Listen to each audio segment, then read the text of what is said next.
चलिए आज हम लोग जानेंगे संख्याओं की जानकारी में संख्याओं के प्रकार। संख्या कितने प्रकार के होते हैं, कौन कौन होते हैं, है ना, उसका डिफिनेशन क्या है, विस्तार पूर्वक हम लोग एक एक करके जानेंगे। ठीक है, पहला लेते हैं प्राकृतिक संख्याएं। प्राकृतिक संख्याएं क्या होती है? वस्तुओं को गिनने के लिए जिन संख्याओं का प्रयोग किया जाता है उसे प्राकृतिक संख्याएं कहते हैं। जैसे 1 2 3 4 5 6 7 8 डॉट डॉट डॉट इत्यादि। ठीक है, शून्य जो है प्राकृतिक संख्याएं नहीं होता है, क्योंकि कोई भी वस्तु को जो है शून्य से गिनना प्रारंभ नहीं करते हैं। ठीक है, यानी कि कहा जा सकता है कि एक जो है प्रथम प्राकृतिक संख्या है। प्रथम प्राकृतिक संख्या क्या चीज़ है? एक है, कहा जा सकता है। ठीक है, अगला चलते हैं दूसरा पूर्ण संख्याएं। पूर्ण संख्याएं क्या होती है? प्राकृतिक संख्याओं में शून्य को सम्मिलित करने पर जो संख्याएं प्राप्त होती है उसे हम लोग पूर्ण संख्या कहेंगे। अब देखिए, इसमें हम लोग जीरो को सम्मिलित कर लिए हैं, जीरो को सम्मिलित कर लिए हैं, यानी 0 1 2 3 4 5 6 7, तो ये क्या कहलाएगा?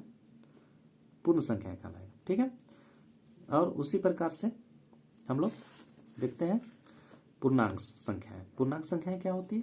तो पूर्णांक संख्याएं जो है प्राकृतिक संख्याओं में शून्य तथा ऋणात्मक संख्याओं को भी सम्मिलित करने पर जो संख्या प्राप्त होती है उसे हम लोग पूर्णांक संख्याएं कहेंगे।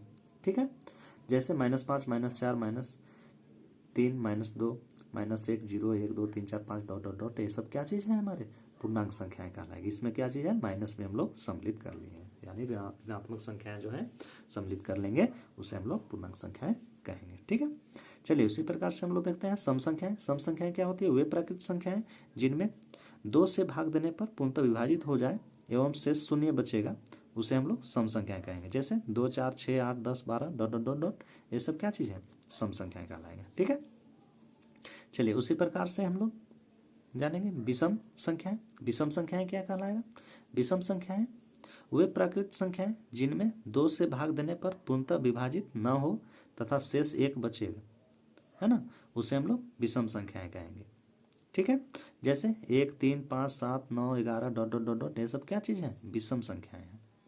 ठीक है, अगला देखते हैं भाज्य संख्याएं। भाज्य संख्याएं क्या कहलाएगा? वे प्राकृतिक संख्याएं जो एक या स्वयं के अतिरिक्त दूसरी संख्याओं से भी विभाजित हो, उसे हम लोग भाज्य संख्या कहेंगे। जैसे 4 6 8 9 10 डॉट डॉट डॉट डॉट, ये सब क्या चीज़ है? भाज्य संख्याएं हैं। अगला हम लोग देखेंगे अभाज्य संख्याएं। क्या चीज देखेंगे? अभाज्य संख्याएं। अभाज्य संख्याएं क्या होती है? एक से बड़ी ऐसी प्राकृतिक संख्याएं जो एक या स्वयं के अतिरिक्त किसी अन्य संख्या से विभाजित नहीं होता हो, उसे हम लोग अभाज्य संख्या कहेंगे। यानी कि एक से बड़ी प्राकृतिक संख्याएं जो एक या स्वयं के अतिरिक्त, यानी एक या अपने जो संख्या रहेगा उसके अतिरिक्त किसी अन्य संख्या से विभाजित नहीं होगा, वे संख्या क्या कहलाएगा? अभाज्य संख्या कहलाएगा। जैसे 2 3 5 7 11, ये सब सिर्फ अपने से जाएगा और एक से जाएगा, उसके अतिरिक्त किसी और संख्या से भाग नहीं लगेगा, इसलिए यह क्या कहलाएगा? अभाज्य संख्या कहलाएगा। ठीक है, उसी प्रकार से हम लोग अगला देखेंगे परिमेय संख्याएं। जो संख्याएं p बटा q के रूप में हो, जहां p तथा q दो पूर्णांक है तथा q बराबर 0 नहीं है ना, वे परिमेय संख्याएं कहलाएगी। p बटा q यानी कि अंश और हर है, यानी कि q जो है, q हर जो है कि किसी भी स्थिति में 0 नहीं होगा, वे संख्या क्या कहलाएंगे? परिमेय संख्याएं कहलाएगी। जैसे 3 बटा 4 17 बटा 79 4 5, है ना, 8 डॉट डॉट डॉट, ये सब क्या कहलाएंगे? परिमेय संख्याएं कहलाएंगे। ठीक है, चलिए अगला देखते हैं अपरिमेय संख्याएं। अपरिमेय संख्याएं क्या होगी? जो संख्या p बटा q के रूप में न हो, जहां p तथा q दो पूर्णांक है ना, और q बराबर 0 नहीं है, वे क्या कहलाएगा? अपरिमेय संख्याएं कहलाएगी। जैसे √2 √3 √5, ये सब क्या चीज़ है? यानी कि वर्गमूल 2 वर्गमूल 3 वर्गमूल 5, ये सब क्या चीज़ है? अपरिमेय संख्या है। ठीक है, चलिए अगला देखते हैं हम लोग वास्तविक संख्याएं। वास्तविक संख्याएं किसे कहेंगे? परिमेय तथा अपरिमेय संख्याओं से सम्मिलित रूप से वास्तविक संख्याएं बनता है, उसे हम लोग क्या कहते हैं? वास्तविक संख्याएं कहते हैं। परिमेय तथा अपरिमेय संख्याओं के सम्मिलित रूप को हम लोग क्या कहेंगे? वास्तविक संख्याएं कहेंगे। ठीक है ना, जैसे वर्गमूल 5, 3/4, वर्गमूल 8, 1/2 डॉट डॉट डॉट। ये क्या चीज़ है? हमारे वास्तविक संख्या है।